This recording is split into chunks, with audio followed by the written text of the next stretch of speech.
Hi, I will be doing my presentation on William Edward Burghardt Du Bois, and I did this presentation for my ethics class earlier this semester. So a little bit of background information.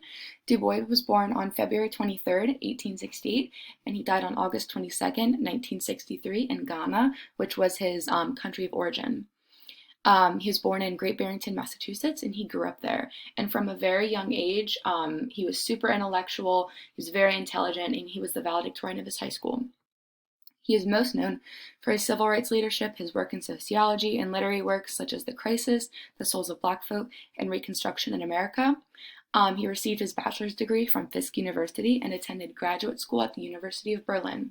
He was the first African American to obtain his doctorate degree from Harvard, and he has two children with his wife, Nina Gomer. So, a little bit about his field and accomplishments. He was the co-founder of the NAACP in 1909, which stands for the National Association for the Advancement of Colored People. And he's the leader of the Niagara Movement, which was a civil rights activism group advocating for social, economic, and political equality for African Americans. And during this, they went to the border of Canada and the United States and protested for these rights. He was a professor of history and economics at Atlanta University, and he was the chairman of African Affairs. So there's a lot of comparison between Booker T. Washington and Du Bois, and I included this picture because there's actually a lot of differences in the way they view civil rights and how to obtain civil rights. So Booker T. Washington was born into slavery, whereas Du Bois was born after slavery. And the biggest difference is Booker T. Washington viewed compromise as progress. Whereas Du Bois viewed compromise as harmful and not enough to obtain equal rights. So an example of this is the Atlanta Compromise, which Du Bois originally agreed with, and this was the agreement that Southern African American people would work and submit to white political law as long as they received fair education and due process in law. And later, Du Bois totally rejected this agreement because he believed compromise isn't really real progress. It's more so, it's working in the right direction, but it's not what they need. They need complete equality. And Booker T. Washington also believed that African American people should be hopeful and thankful, and he was Christian, whereas Du Bois believed that Black people should, be out on the lines fighting, protesting for their rights, and he believed this was the only way that they would receive them.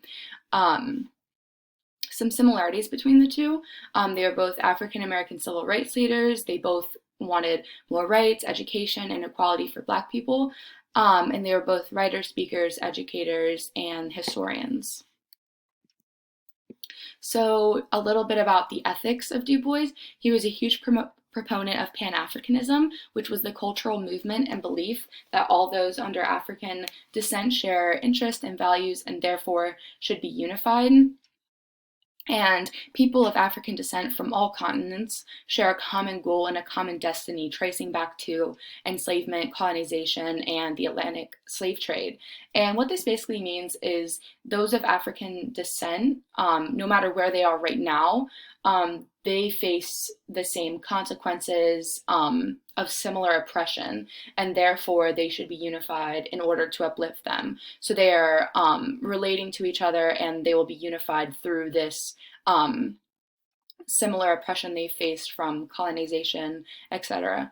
And in 1963, Du Bois became a naturalized citizen of Ghana. So a little bit more about the ethics of Du Bois. Under sociological research by the United States Bureau of Statistics, he found that slavery continues to affect and impair the lives of Black Americans. And even though this discovery seemed radical at the time, his research on the negative impacts of slavery impacting the personal lives of African Americans really proved to be pivotal in understanding the hardship and the racism Black people still experience to this day.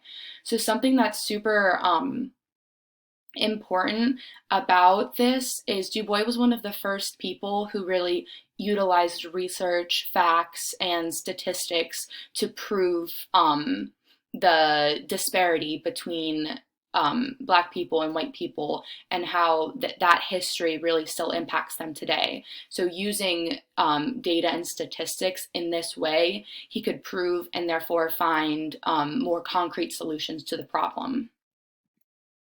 So a little bit more about Du Bois' legacy. I started going over this, but he really utilized critical analysis of how to improve and advance BIPOC. He used research to understand the impacts of individual and systemic racism, and he had huge contributions to the birth of modern sociology. And I picked out this quote from Du Bois because I loved it so much. It states, "But what of Black women? I most sincerely doubt if any other race of women could have brought its fineness up through so devilish a fire." And I love this quote so much because he's really uplifting Black women specifically, who at this time definitely didn't get enough credit. And he's basically saying Black women raised such fine and hardworking people through so much turmoil. So I picked out this quote because I really feel like it fits what Du Bois was working for. So I have some discussion points that I would ask a class, but this can just be rhetorical. How do you think Du Bois' contributions related to today's social and political climate regarding the Black Lives Matter movement? And I have this picture on the right of some protesters that I really liked. And how can the ideologies of Pan-Africanism service the Black youth today? Because I think that's a really interesting topic, and I didn't know anything about Pan-Africanism before this, and it was really interesting to learn about. And then my last slide is references. Thank you for listening.